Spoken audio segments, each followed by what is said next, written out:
Assalamualaikum warahmatullahi wabarakatuh.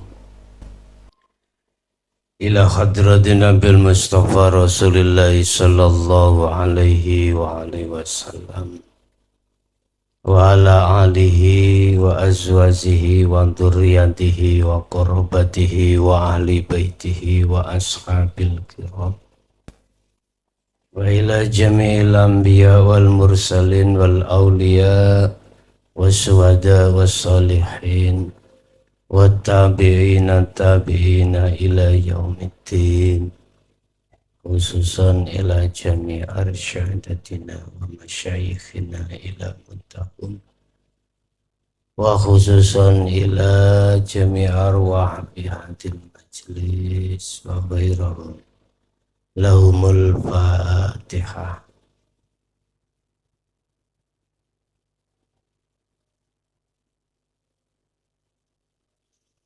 Bismillahirrahmanirrahim. Alhamdulillahi rabbil alamin wa bihi nasta'inu ala umurid dunya waddin. Asyhadu an la ilaha illallah wa asyhadu anna Muhammadan abduhu wa rasuluh. Allahumma sholli wa sallim wa barik alaihi wa ala alihi wa ashabihi ajma'in. Rabbi shrah li sadri wa yassir li amri wa hlul 'uqdatam min lisani yafqahu qawli. Qala Allah ta'ala fi kitabil karim. A'udzu billahi minasyaitonir rajim. Ma indakum yanfadu wa ma indallahi baqin walanajziyannal ladzina sabaru ajruhum bi ahsani ma kanu ya'malu. Shadaqallahul adzim. Amma ba'du. Hadirin Bapak Ibu jamaah, saudara-saudara dimanapun Anda berada, alhamdulillah dalam kesempatan malam hari ini kita sudah masuk pada malam yang 19. Materi pada malam hari ini masih seputar sifat wajibnya Allah. Yang nomor 3 yaitu baqa. Sesuai dengan dawuhipun Allah Subhanahu wa taala di dalam surat An-Nahl surat yang ke-16 ayatnya 96.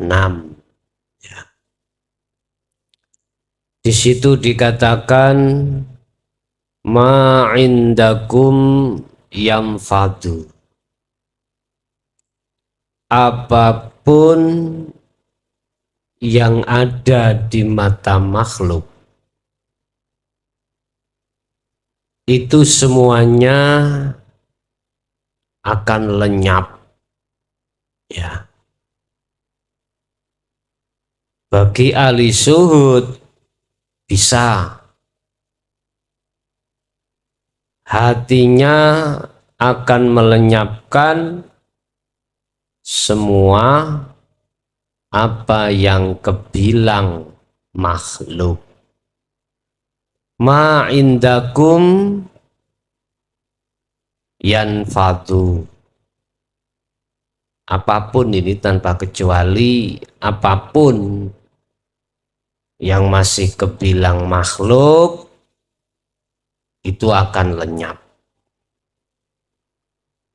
Pandangan syariat lenyapnya itu ketika saat datangnya yaumis sa'ah. Yaumis sa'ah iki bisa disebut yaumil qiyamah, hari kiamat, ya. Tapi pandangan hakikat ini hanya terjadi terhadap hati para kekasih Allah yang disebut ahli syuhud. Semua apa yang berbau makhluk ini akan lenyap.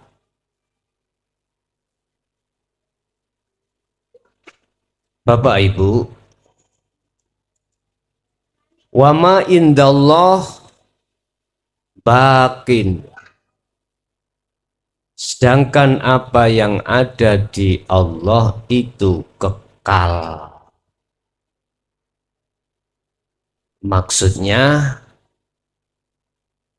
sifat kekal ini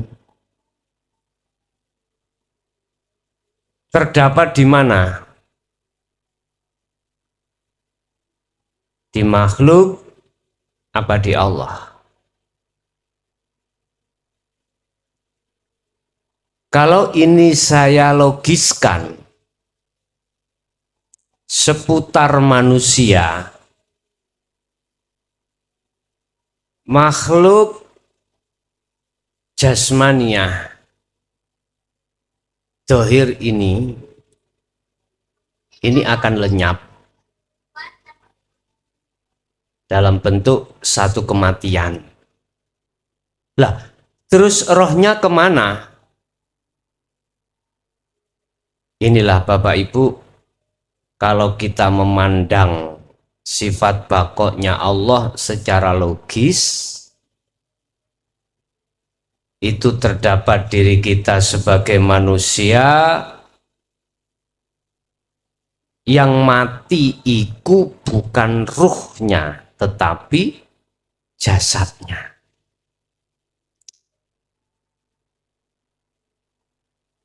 Walaupun secara syar'i iki ada satu keterangan ketika saat roh dicabut oleh malaikat Israel, bukan berarti itu mati. Ya. Pindah alam dari alam dunia pindah ke alam barzah. Alam barzah. Sampai nantinya alam akhirat. Berarti si ruh ini kan hidup tuh Pak. Sik diangen-angen aja kesusu ngamuk-ngamuk. Jangan khawatir yang tidak mengerti bahasa Jawa, nanti saya translate ya. Soalnya ngajine gak ono basa Jawa niku kurang sedep. Aku dhewe ae nek ngaji melulu bahasa Indonesia nggih plongah-plongoh. Leren angen-angen ngejah, gak iso fresh. Ya mohon maaf yang di luar Jawa, nanti akan kami translate ke bahasa Indonesia. Jadi ning layarmu iku ono ada bahasa Indonesianya gitu, ya. Salahnya ngaji iki nek gak ono campurane Jawa iku kayak mari mangan gak rokokan. Ora penak. Jan kalau masih aku dhewe sing ngalami iku ya celula-celulu kayak kebukopoan. Wis pokoknya jangan khawatir ya. Yang gak mengerti bahasa Jawa akan ada yang mentranslate sendiri nanti. Saya tak belajar bertranslate ya, mumpung di lockdown. Bapak Ibu hadirin, saudara-saudaraku dimanapun Anda berada. Berarti sifat bakoknya Allah itu terletak di ruh.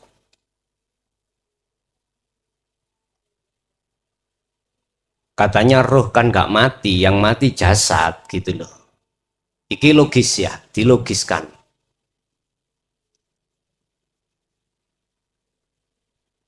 Terus bagaimana kita bisanya masuk di dalam pemahaman sifat bakoknya Allah? Sifat bakok kalau secara bahasa lughat itu kekal. Nah, secara istilah penjabaran yang kekal itu yang bagaimana? Gini, Pak. Sebelum aran roh, itu kan aran hidup ya. Hidup, kemudian secara syariat aran Nur Muhammad, kemudian aran ruh, Insanul Kamil, dilahirkan. Nah, terus yang berperan di situ siapa? Mulai dari hidup, Nur Muhammad, ruh, Insanul Kamil. Bapak Ibu, pandangan ahli hijab itu tidak sama dengan pandangan ahli suhud. Jadi harus dimaklumi. Boleh ahli hijab mengatakan bahwasanya Nur Muhammad iku makhluk, roh iku makhluk, Insanul Kamil iku makhluk. Boleh. Karena mandangnya itu dari sisi dohiriyah.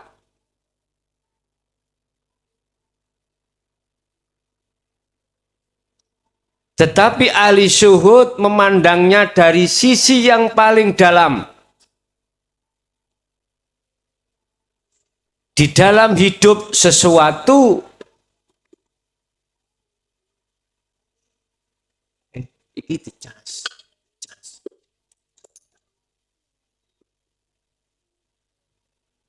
di dalam hidup itu ada sesuatu bila suwarin wakalamin aulafdin.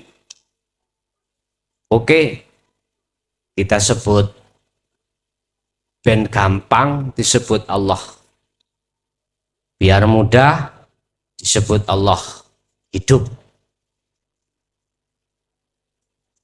Jadi pandangan ahli syuhud itu cuman tunggal, esa. Sehingga mulai hidup sampai kalimah Insanul Kamil, manungso yang sempurna, terdiri dari jasad dan roh. Iku beliau itu melihat Allahnya. Yo, kalau sudah sampai di situ, maka itulah yang dimaksud sifat wajib Allah kekal. Tanpa owah, tanpa berubah,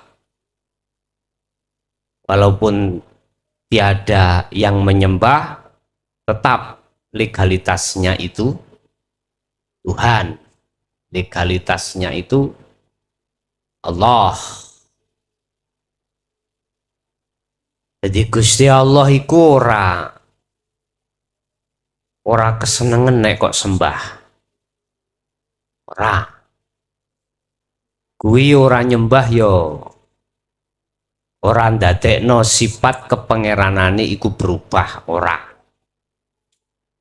Walaupun satu sisi ada ayat yang mengatakan wa ma khalaqtul jinna wal insa illa liya'budun. Ya tetap walaupun kau tidak menyembah, tidak menjadikan sifat ketuhanannya bos itu berubah. Bapak Ibu jamaah rahimakumullah. Terus melih terhadap iki nyempal titik ya. terhadap panjenengan sing kuwutane iku mangka mencukupi apabila pengajiannya itu lama, nanti download aja. Miki kok kudu rutuh.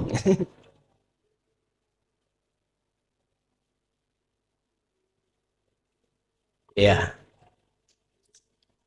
Jadi walaupun tidak langsung menyimak secara streaming niki,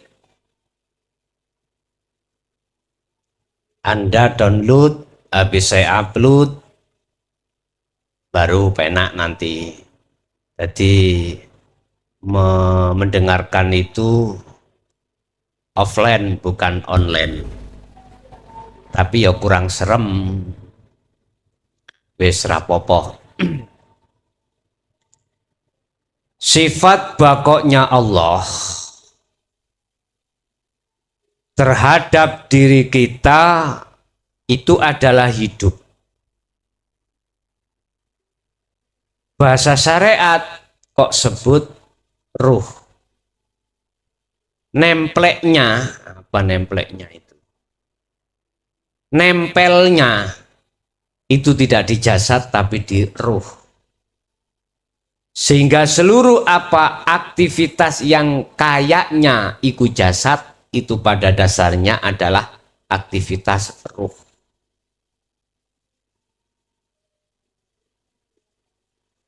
Bapak Ibu, bagi mereka yang beriman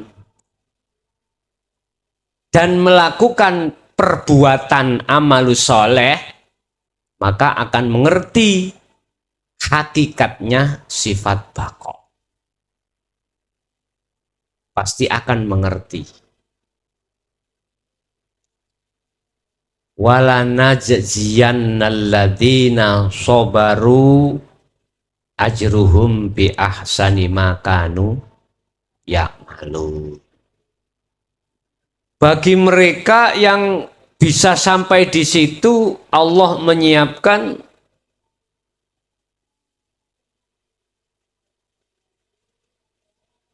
balasan Allah. Apa balasan Allah? Ya makrifatmu.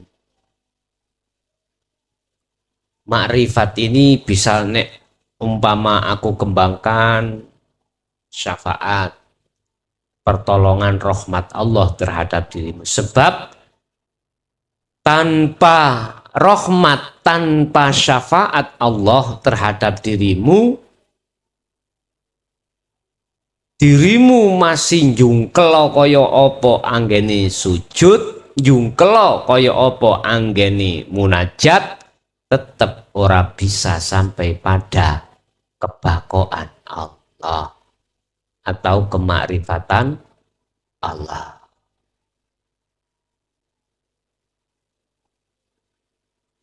Apa maksudnya di situ? Supaya Anda lekas cepat melepas daripada keakuanmu ketika saat kau melakukan sujud, kau melakukan munajat, zikir, lepasan. Karena itu masih merupakan satu penyakitnya hati.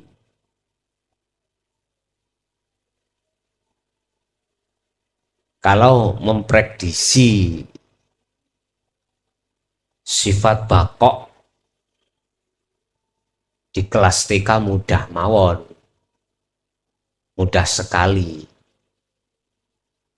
Intine pokok dunya kabeh engko ancur, kebakaane Allah, kekekalannya Allah itu masih ada. Iki pelajaran TK dulu sampean. Lah, nopo sing kula sampeake, apa yang saya sampaikan, ilmu ini sudah tidak TK lagi, ya. Ilmu ini sudah ilmune anak mahasiswa, ya. Cara ibarat kelas ngono sudah tingkatan S3, ya. Sudah mencetak profesor. Jadi dikatakan profesor harus ada riset pembuktian terlebih dahulu. Artinya lewat munajatmu membuktikan bahwasannya Allah itu ada. Allah itu wujud lewat munajatmu. Baru setelah itu sampailah pada makom yang tertinggi dari muhadharah, mukasyafah, musyahadah, makom yang tertinggi niki. Ini cara Anda sudah profesor doktor loh di situ. Udah entek, udah. Bapak Ibu hadirin jamaah rahimakumullah. Kembali kepada materi sifat baqa'nya Allah. Allah sudah mengingatkan terhadap diri kita sebagai insan manusia untuk sering-sering cepat kita kembali kepadanya. Maksud daripada itu semuanya kembalinya hati.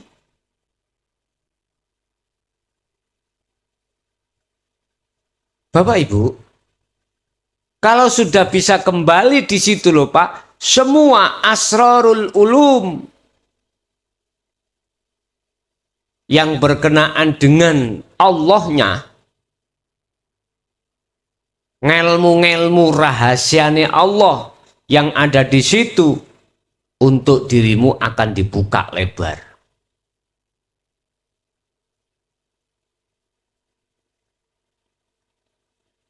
Tinggal pertanyaannya sekarang adalah bagaimana lekas dan cepatnya atas hatimu untuk melepaskan belenggu duniawiyah dalam dirimu. Sebab dalam kitab Syarhul Hikam karangan Syekh Ibnu Athaillah radhiyallahu anhu, diibaratkan seseorang manakala dibelenggu dengan rantai dalam satu cagak besar, maka selama rantai masih ada, merantai dirimu, kau tidak akan bisa maju. Bergerak pun tidak bisa, isinya dirimu hanya diam saja.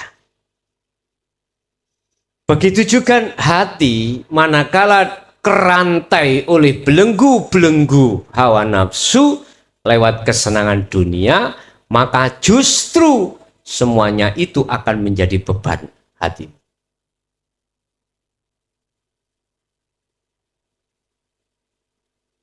Akan menjadi beban. Semakin lama rantai ini semakin banyak, semakin besar, semakin besar, semakin besar, semakin besar. Tetapi manakala kau lepaskan yang namanya belenggu itu, bahkan kau sudah terlepas, bebaslah dirimu. Bisa ke depan, bisa ngapa-ngapain. Gak diem saja seperti tadi. Artinya jiwa ini lebih luas, tidak dangkal. Baik pengetahuannya,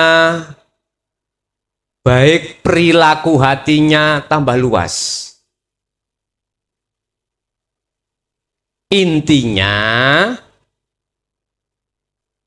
baqa'nya Allah itu ada di hidup. Hidup namanya hidup ya tanpa mengenal mati. Tanpa mengenal berubah. Ora gingsir. Itulah hidup. Sekarang tinggal pertanyaan dirimu itu lekas bali apa ora? Wis diingetno nanggone lagu ndang bali ya Sri. Ndang bali yo. Lah sering dilingno ngono ora ngerti. Pahami awakmu kan bali nang omah. Mari Sri mari minggat ya. Oga. Walaupun lagu itu bisa kami ambil sebagai pitutur, hatimu bisa. Yang terpenting kamu bisa masuk di dalam ngalam musyahadah baru. Ada pengertian. Sama dengan lagu bebas aku bebas. Bebas dari belenggu. Bebas sekarang bebas. Sama. Sama dengan itu. Tapi kan yono prosesi, ada prosesnya tersendiri. Kebebasanmu itu kau dapatkan sebab bla bla bla bla bla. Bapak Ibu hadirin jamaah rahimakumullah. Jikalau sifat bakok itu pada diri Allah, lawan bakoknya itu adalah hancur, lenyap. Lah, sifat ini jadi sifat wajibnya makhluk seperti kita sebagai manusia.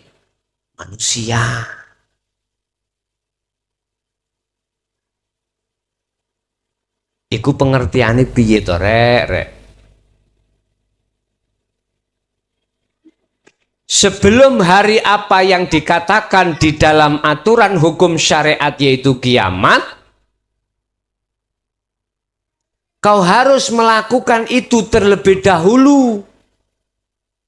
Lenyapkanlah apapun selain daripada Allah di dalam hatimu.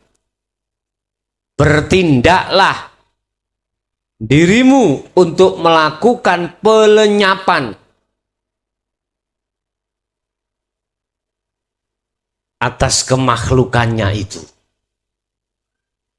Baru setelah itu Anda akan masuk di dalam satu fase yang disebut bakok. Yang disebut sebagai kekekalan. Nantilah kau akan tahu sendiri ketika saat munajat detik-detik hatimu itu sudah kefanaan selain Allah. Oh gini toh maksudnya. Engkau di situ. Kula niki munajat niku wedi Kang. Takut. Apalagi situasi di rumahku itu banyak bangsa-bangsa gaib. Atau ketika saat saya munajat secara khusus itu sering kali dikelihatkan dan ditemukan makhluk-makhluk yang menyeramkan. Akhirnya saya tidak berani melakukan. Loh gini loh ya. Semua apa yang ditampilkan Allah di alam mukasyafah itu tidak jauh berbeda dengan apa ketika saat saudara melakukan zuhud umum, mripatmu iku ketinggal makhluk kang bangsa dohir di alam mukhadharah. Padha. Tinggal pertanyaannya itu hatimu iku ndelok sapa? Ndelok makhluke apa ndelok Allahe? Jadi ada yang namanya penampakan, baik yang ada di alam dohir ataupun alam gaib. Yang terpenting hatimu iku lihatlah Allahnya. Kalau ini kau lakukan, kau tidak akan pernah takut. Nyun sewu ya. Asline alam gaib iku nakut-nakuti. Nek kuwi takut, alam gaib itu mah seneng tambahan. Nek ra percaya ngeten. Sampai medeni wong tengah wengi dengan berpakai putih-putih. Umpama andai kata orangnya itu ketakutan melawan payu, kuwi tambah seneng. Tapi nek orangnya itu nggak pernah takut, bahkan ngambil batu diantem no sampean lari, sampean malah gak seneng. Sama dengan hal itu, gak usah takut. Kalau Anda takut, bongso-bongso sing gudo kegoiban iku tambah seneng. Kuwi digudo terus kuwi engko. Cobaanlah. Carane Anda tidak takut, lihatlah Allahnya. Jangan melihat makhluknya. Anggen mengke nek di ketoki bidodari ngono. Eling-eling kula duda wis suwi. Seneng. Eling-eling kula dereng rabi, ora payu-payu nggih seneng. Lah nek diparani kowe gombel ya lho. Cangkem ojo kakean alasan. Niku alasane awakmu dhewe. Mengke ora eneng resikone, ora. Tambah wedi kuno iku. Akhire kuwi gak dideni, ngono lho. Sing penting ikuti terus lewat dzikir 2 dan 3 rasa itu, kemana kau dibawa Allah, diperjalankan Allah kemana. Wis gak usah hatimu kui mitung-mitung apa tujuan, kok gak cepat-cepat, apa gak usah. Yang penting jalankanlah amanah yang diemban kepada kita. Yakfur bitawud wa yu'min billah, artinya kita bermunajat ini urusan yang membiji, urusan Allah. Beliau yang memperjalankan. Oke, udah, sampai gak usah mitung-mitung ngatur-ngatur Gusti Allah, gak usah.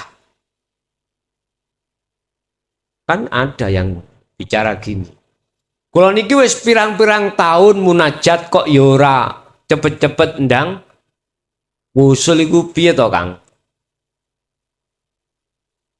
Bahasa etika kalau boleh saya ngomong. Kuwi ojo kakean cocot. Ya. Jangan banyak pertanyaan di dalam hatimu tentang masalah kapannya itu datang. Hilangkan dalam hatimu, jalankan aja apa yang menjadikan perintahnya Allah terhadap kita. La tatlub iwadon. Wis. Gak usah kita itu pitung-pitung kapan yoki itu. Kui malah nanti terbelenggu. Karena kalau kita masih merasa melakukan hal ini, otomatis kau akan dihadang oleh namanya kewusulan, itu dihadang. Lepasan kabeh kuwi. Nanti justru posisi Anda melepaskan semuanya itulah yang akan menjadikan kau lekas cepat sampai pada tujuan. Bapak Ibu jamaah rahimakumullah. Dulu saya pernah berbicara tentang rantai atau belenggu. Ya. Belenggu yang paling samar di dalam hatimu adalah masih bercokolnya sifat keakuan kita sebagai makhluk yang melakukan perjalanan munajat dzikir ini. Ini halus banget. Dan ini wajib, harus kita lepas, wajib. Manakala ini masih bersemayam di dalam hati Bapak Ibu, sampai kapanpun susah kita berada di alam musyahadah, susah.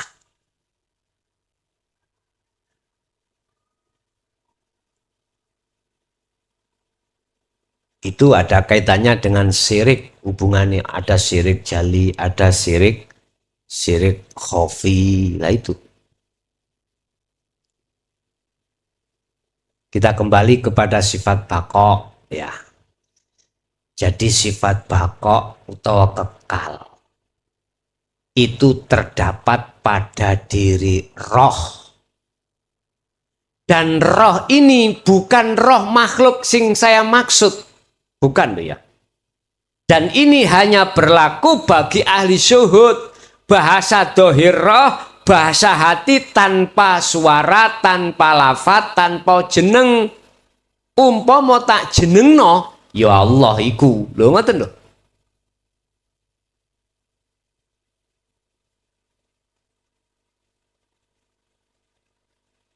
Ini mungkin lebih mudah saya jelaskan secara konkret.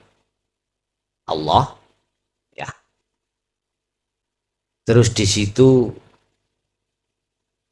ada aran nama Nur Muhammad, ya. Turun lagi aran ruh. Ini ketika saat posisi kita di sebelum dan ketika sedang ditemukan antara sel telur dengan sperma.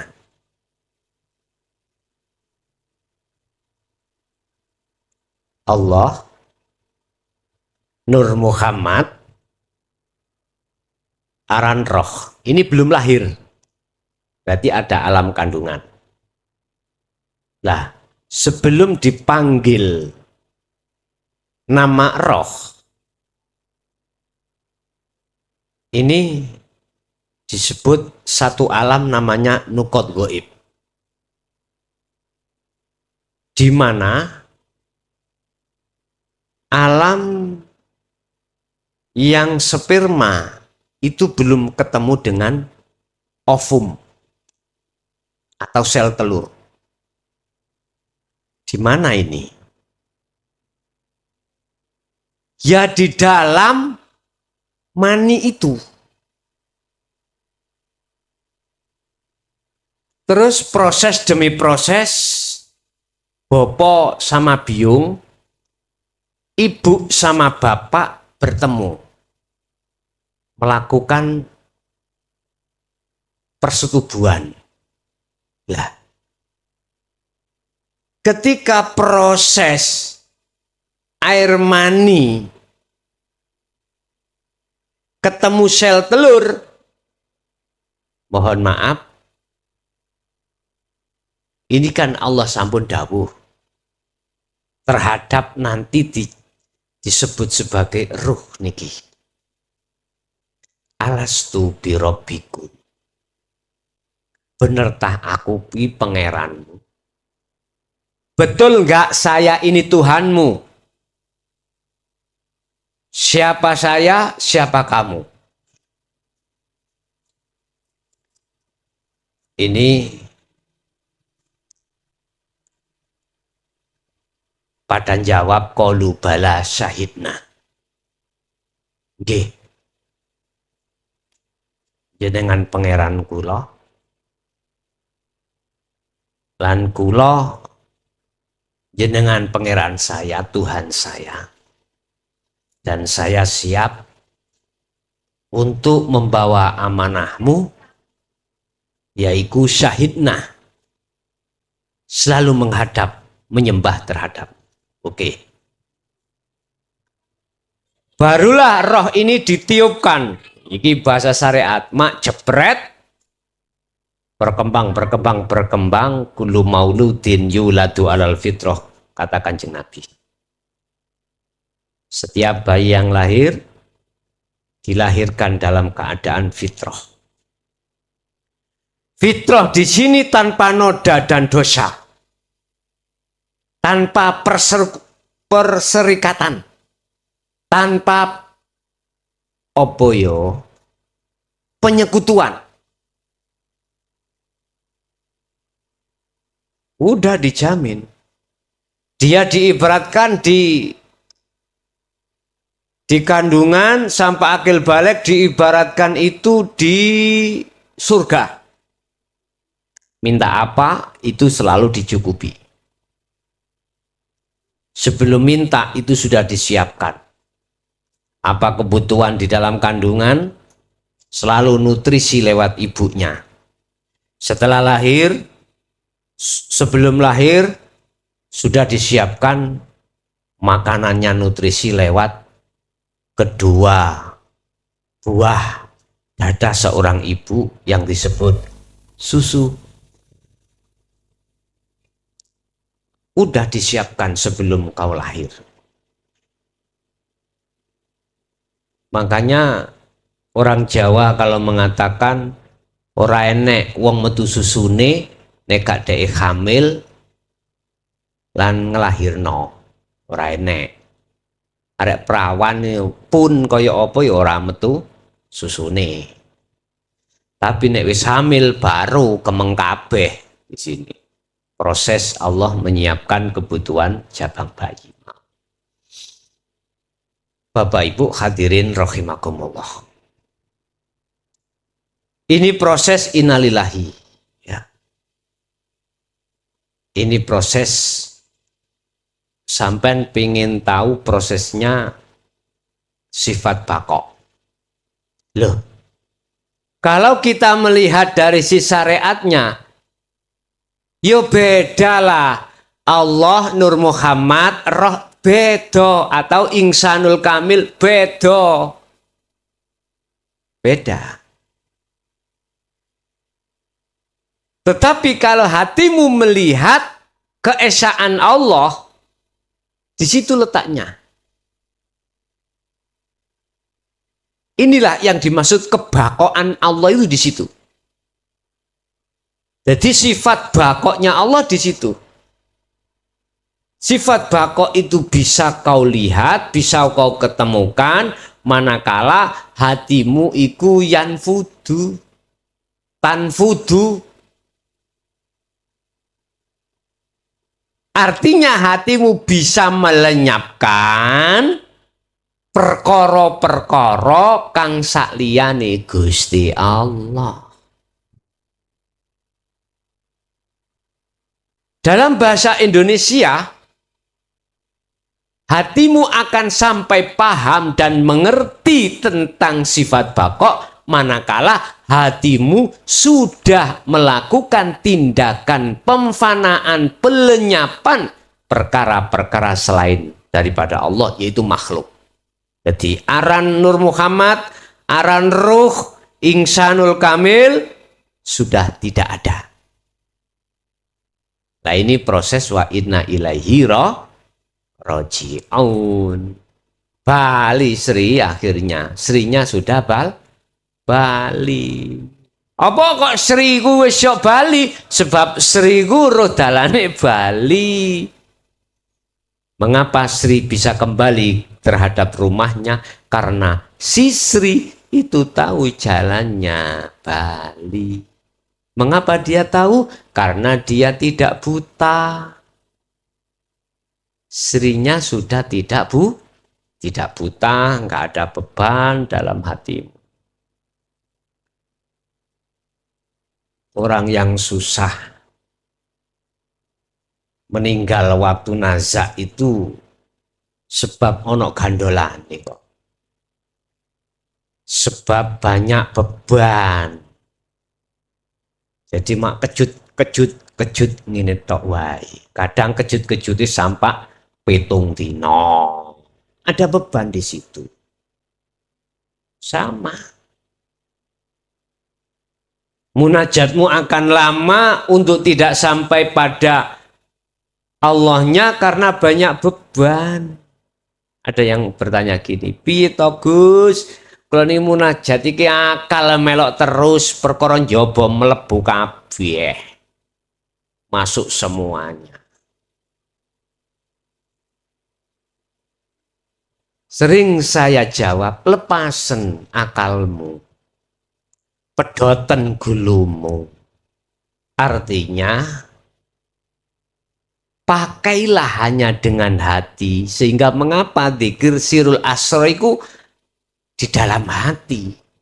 Itu supaya akal itu nggak masuk gitu loh, Sri.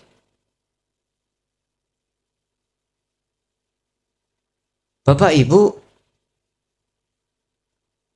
kalau ini tidak lekas kita lakukan, sampai kapan? Coba aku tanya.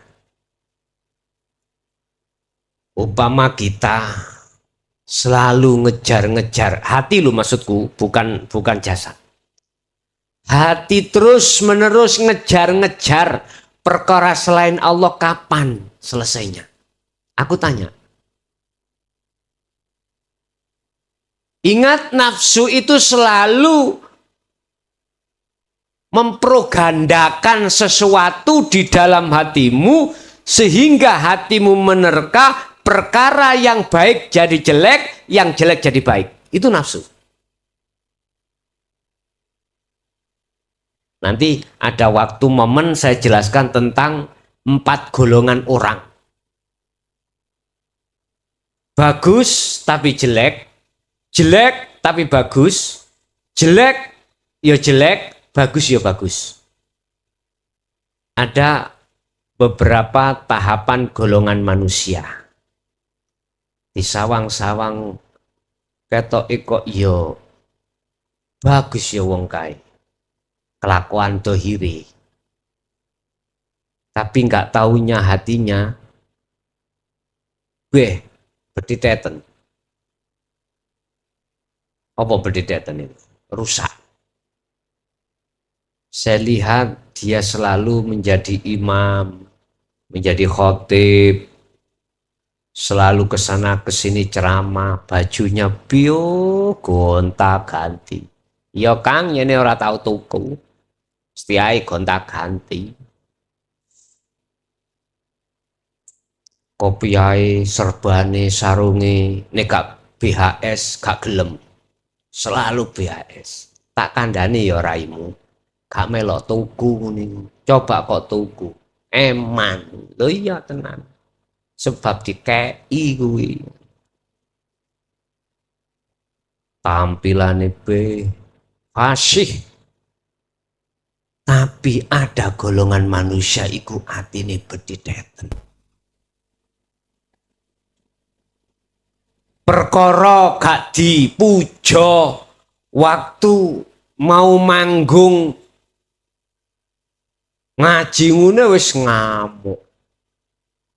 Perkara yang samiin pendengar iku mek titik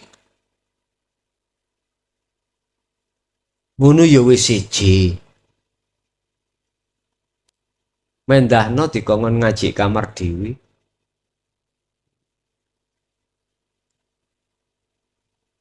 Nang majelis mari wonge akeh 100. Lah kok kari telu. Ayo jajak, ya apa ngene iki? Ati bagaimana?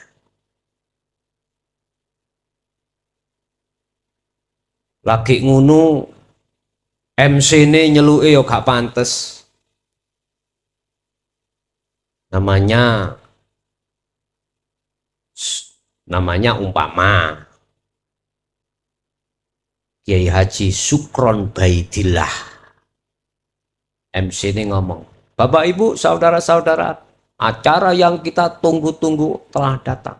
Tausiah oleh Cakran. Nah, coba. Nesu ati.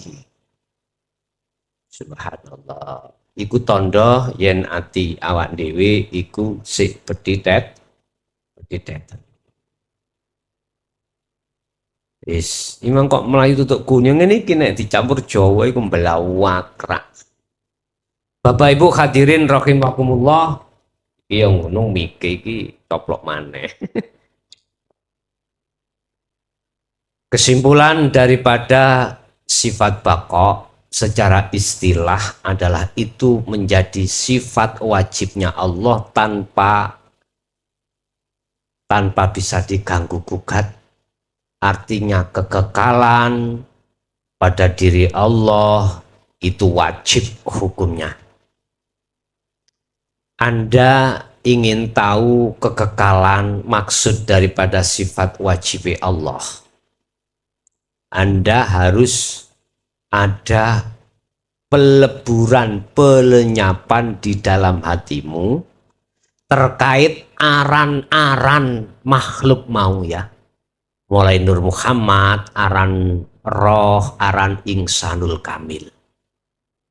Ini kalau dimasukkan dalam satu wadah namanya ahadiyah, itu namanya makhluk ya.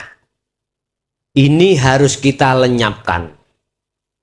Ingat, di situ Allah sudah menjelaskan di dalam surat An-Nahl, surat ke yang 16 ya. Di situ dikatakan ma indakum yanfa'u. Makhluk ya, iku apa yang di depan makhluk, iku kabeh semuanya adalah lenyap. Artinya hatimu harus melenyapkan makhluk-makhluk mau. Termasuk aran roh yang ada pada dirimu ketika saat dirimu iku munajat, hilangkan. Kalau itu sudah hilang, dengan sendirinya akan muncul dalam hatimu.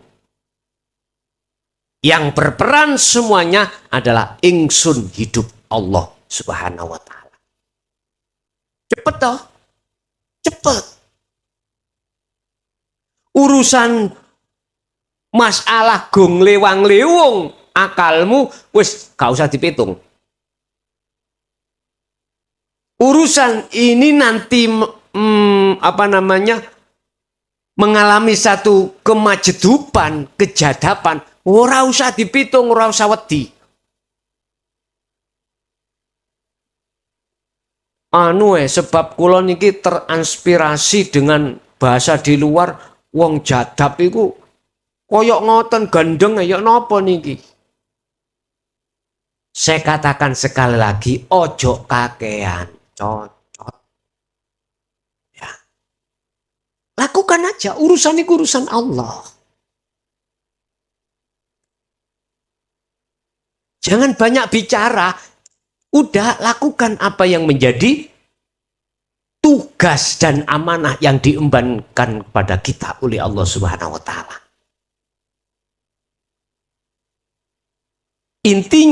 Intinya baqo itu kekal. Kekal itu tidak berubah, tidak mati dan lain sebagainya. Mana hidup, itulah yang disebut ruh. Tapi bahasa hakikatnya bukan ruh makhluk itu, bukan. Sinten, siapa? Hidup yang meliputi. Sama dengan gini loh ya. Ini di depan saya ada lampu ya, ada lampu. Kayaknya yang menjadikan terangnya suasana ini lampu. Kayaknya yang memunculkan cahaya ini lampu. Sebab kita melihat lampu nih. Coba angen-angen dengan kepalamu atau dengan hatimu yang bersih. Yang memiliki sifat terang, apakah lampu sehingga memunculkan, mendatangkan satu cahaya, apakah setrum listrik itu yang dihasilkan dari satu generator? Ayo, angen-angen. Inilah Pak persoalan kita sebagai manusia karena salah meletakkan pandangan, salah meletakkan keimanan. Akhirnya ya bubrah. Tapi dia apa-apa no. Semuanya memang ada kelasnya masing-masing. Biar enggak khilaf, biar enggak tukaran, enggak padu, udahlah. Walana a'maluna walakum a'malukum lakum dinukum waliyati. Ya udah, lakoni ahli hijab, ya silahkan seperti itu. Karena enggak salah menurut pandangan ahli hijab yang mengatakan bahwasanya padangnya suasana disebabkan dengan lampu, dengan bukti manakala lampu ini ditutup pecah enggak ada cahayanya. Benar kan? Betul. Atau lepasan lampunya enggak ada cahaya. Jadi benar pandangan wong syariat, orang syariat atau orang ahli hijab iku miturut pandangan ahli hijab sendiri. Lah pandangan ahli syuhud itu mandang aslinya yang mengeluarkan dan menghasilkan satu cahaya itu adalah hidup Allah, yang dimaksud adalah generator. Ya. Generator tadi. Akhirnya metulah sebuah setrum. Nah, setrum itu akan menimbulkan satu cahaya. Jadi pandangan ahli syuhud yo sudah benar miturut ahli syuhud. Pandangan ahli hijab ya wis bener ing mungguh pandangan ahli hijab. Gak usah padu, ra usah tukaran, sebab semua kelasnya sendiri. Bapak Ibu hadirin jamaah rahimakumullah, mungkin sebagai informasi saja bahwasanya bagi panjenengan yang tidak mengerti bahasa Jawa, udahlah biarkan saya sak jeplakku dewi ya dengan bahasa Jawa, jangan khawatir nanti tak translate ya, saya kasih tulisan-tulisan di layar dengan bahasa Indonesia. Sebab jujur mawon, kalau saya memfokuskan bahasa Indonesia, saya itu plonga-plongo. Apa plonga-plongo ya? Jadi tidak bisa los gitu loh. Leren mikir. Wis biarkanlah mengalir, nanti bahasa Jawanya itu saya Indonesiakan dengan bentuk tulisan di layar. Itu yang pertama. Yang kedua, tadi ada yang bertanya terkait masalah khataman dasar tauhid ini di sasi Ramadan kapan selesainya. Bapak Ibu, saya tidak bisa mengarani. Ya. Untuk sementara waktu tidak bisa mengarani. Yang jelas, saya sementara waktu diperintahkan terus ngaji dan ngaji jam 7.30 dengan jam 7.30 malam dan jam 1 siang. Yang ketiga, mungkin ini juga ada request pertanyaan dari jamaah terkait syafaat ya. Pada umumnya syafaat itu dari Rasulullah terhadap umatnya. Nabi-nabi yang jumlahnya ribuan itu tidak bisa mensyafaati terhadap umatnya kecuali Nabi Muhammad. Ini pandangan secara syariat. Sehingga yang dapat syafaat itu adalah umatnya Kanjeng Nabi Muhammad. Ya. Selain itu tidak. Dan mereka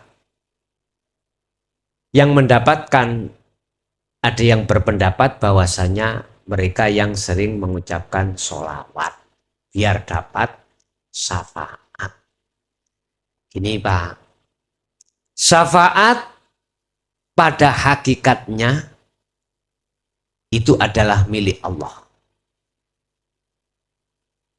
Milik Allah. Mungkin bisa dilihat di dalam surat, kalau nggak salah, surat Zumar ya, ada surat Zumar. Al-Zumar, entah ayat keberapa, saya lupa. Syafaat atau sholawat Allah terhadap Nabi Muhammad itu bentuk Allah merekomendasikan, ngerestoni firman-firman yang diberikan kepada Muhammad. Kan dikatakan laqad ja'akum rasulun min anfusikum azizun 'alaihi ma anittum harisun 'alaikum bil mu'minina raufur rahim. Innallaha wa malaikatahu yusholluna, ya. Innallaha wa malaikatahu yusholluna. Sesungguhnya Allah dan malaikat-malaikat Allah bersolawat kepada Muhammad. Solawati Allah nang Muhammad iku Allah ngerestoni, ngeridani, merekomendasikan wahyu-wahyu yang disampaikan Allah terhadap Muhammad. Nah niki syafaatnya, solawatnya. Nah solawatnya para malaikat kepada Nabi Muhammad adalah umpama malaikat Jibril, penyampaian malaikat Jibril membawa wahyu Allah disampaikan terhadap umat, terhadap Nabi Muhammad. Itu sholawatnya malaikat kepada Nabi. Bentuk beliau menyampaikan wahyu dari Allah terhadap Muhammad itulah sholawati malaikat. Saya melihat dari sisi pandangan hakikat, bukan syariatnya. Atau hormatnya para malaikat terhadap Allah atas perintahnya Allah menyampaikan terhadap Jibril untuk menyampaikan wahyu terhadap Muhammad. Loh itu sholawat.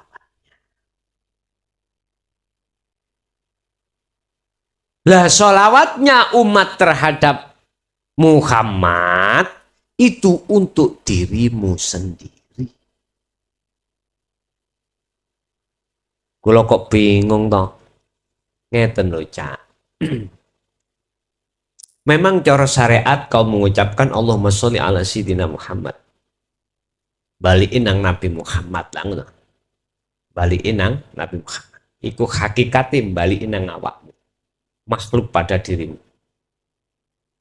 Isine kan ngene, sholah. Nah, awe rahmat sapa Allah. Loh di situ loh. Dan lain sebagainya.